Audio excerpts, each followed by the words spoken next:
שמי עדן ירושלמי, אני בת 24 מתל אביב. נחטפתי ב7 באוקטובר מהמסיבה ברעים. אני פונה אליך, בנימין נתניהו, לכל ממשלת ישראל, תעשו מה שאתם יכולים כדי להוציא אותנו מפה עכשיו. אני סובלת, כולנו סובלים פה. יש פה הפצצות בלתי פוסקות, אנחנו מפחדים על החיים שלנו, מפחדים למות פה. אני פונה אליך, בנימין נתניהו, זה ששחרר מעל 1,000 מחבלים בעסקת שליט. כרגע דורשים פחות מרבע על כל אחד מאיתנו. אני לא מצליחה להבין, אני שווה פחות?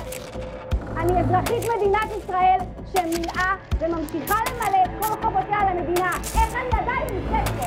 אני פונה לכל עם ישראל, צאו לבחוץ, תפגינו, תפתחו את מה שאנחנו לא יכולים לצעוק.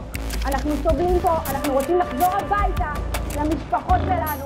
הכל קרה בגלל הפשלה של מדינת ישראל וכוחות הביטחון ב7 באוקטובר. ואני רוצה לפנות למשפחה היקרה שלי שאני כל כך אוהבת ואני מתגעגעת אליכם, אמא, אבא, שני, מאי. אני אוהבת אתכם כל כך ואני מתגעגעת אליכם.